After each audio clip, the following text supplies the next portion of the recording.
आपके साथ नेशो मलिक। दतीची देहदास समिति अपने 25 साल पूरे होने पर देश भर में जागरूकता अभियान चलाने वाली है, जिसमें वह लोगों को नेत्रदान और शरीर के अंग को दान करने के लिए जागरूक करेंगी। तो आइए जानते हैं कि आखिर क्या है ये पूरी रिपोर्ट। मानवीय कारणों के लिए समर्पित सेवाओं के 25 साल पूरे होने पर एक प्रसिद्ध गैर सरकारी संगठन दतीची देहदास समिति देश में शरीर अंग नेत्रदान के लिए जागरूकता फैलाने और निष्पादन के उद्देश्य से एक राष्ट्रव्यापी अभियान आयोजित करेगी।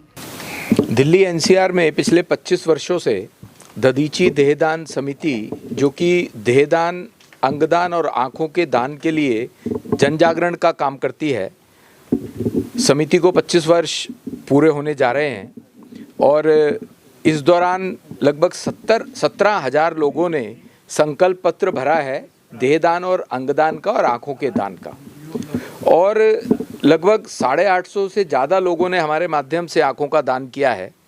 350 के करीब देह का दान हुआ है, जो कि मेडिकल कॉलेजेस में बच्चों, मेडिकल स्टूडेंट्स की पढ़ाई के लिए, रिसर्च के लिए, अनुसंधान के लिए वो आवश्यक है, मैंडेटरी है। किसी भी साइंस ने, किसी भी कंप्यूटर ने इसको अभी तक रिप्लेस नहीं किया है। और तो और जो नए नए प्रोसीजर्स पूरे विश्व के स्तर पे आते हैं, तो जो सीनियर सर्जन्स हैं उनको भी अपने प्रोसीजर्स की प्रैक्टिस जो करनी है पेशेंट पे करने से पहले, वो उस कैडेवर पर, उस मृत देह पर करनी होती है।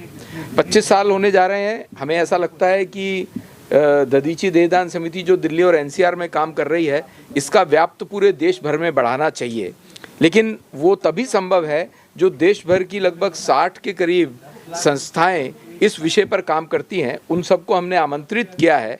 3 तारीख को दिल्ली में इसका कॉन्क्लेव सारा दिन का रहेगा। उस कॉन्क्लेव में सबको चर्चा करके एक नेशनल मूवमेंट खड़ा करने के लिए एक नेशनल सोसाइटी कह लीजिए या एक कमेटी कह लीजिए, जो कि नेशनल लेवल पर इस काम को देख सके। मान लीजिए अगर कोई मुंबई से हमें फ़ोन आता है कि देहदान इसी समय होनी है, रात के 12 बजे होनी है, तो वो दिल्ली से कर पाना संभव नहीं है।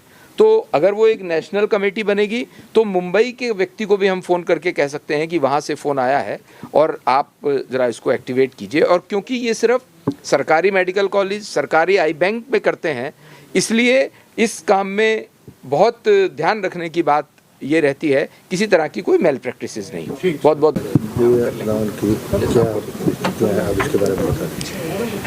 हम 25 साल के हो गए, इसलिए अब देश भर में हम सब मिल कर के एक बड़ा जन आंदोलन खड़ा कर सकें देहदान और अंगदान के लिए।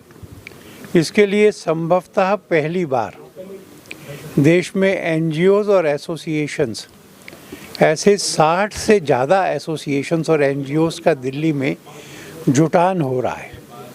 सरकार के सब महत्वपूर्ण लोग, मंत्री और ब्यूरोक्रेट्स, सब medical associations, Indian medical association समेत, और 56 ऐसे एनजीओज जो देहदान और अंगदान के लिए काम कर रहे हैं। हम सवेरे 10 बजे से शाम को 6:30 बजे तक बैठेंगे। जो सरकार को सुझाव देने हैं वो सरकार को देंगे, कानून के बारे में, इंफ्रास्ट्रक्चर के बारे में, रूल्स के बारे में, प्रोटोकॉल्स के बारे में। पर उससे भी महत्वपूर्ण है कि समाज में जाना, जनता में जाना, उनके मन में इसके बारे में जो वहम या आशंकाएं हैं वो दूर करना, और ऐसे ही एक स्थिति खड़ी करना कि जिसके घर में भी कोई मृत्यु होती है वो दान करने के लिए उसको तैयार हो। ऐसा एक बड़ा आंदोलन हम खड़ा करेंगे और देश में स्वस्थ, सबल, निरामयता आए, इसको प्राप्त करेंगे। सर, 3 तारीख को होने वाली मीटिंग में कौन कौन मंत्री इसमें शामिल होंगे, कहाँ से लोग आएंगे? अभी तक हमें जिन लोगों की हाँ मिली है उसमें स्वास्थ्य मंत्री मंडाविया जी, उनके साथ जो राज्य मंत्री हैं भारती पवार जी, आयुष के जो मंत्री हैं सर्बानंद सोनोवाल जी, मीनाक्षी लेखी जी और पूर्व मंत्री हर्षवर्धन जी। जो अफसर हमारे बीच में आएंगे उसमें स्वास्थ्य विभाग के सेक्रेटरी और director general of health services भी आएंगे। इतने लोगों का तो हमारे पास में कंफर्मेशन है। हमें लगता है कि और भी काफ़ी लोगों का इसमें हमें कंफर्मेशन प्राप्त हो जाएगा।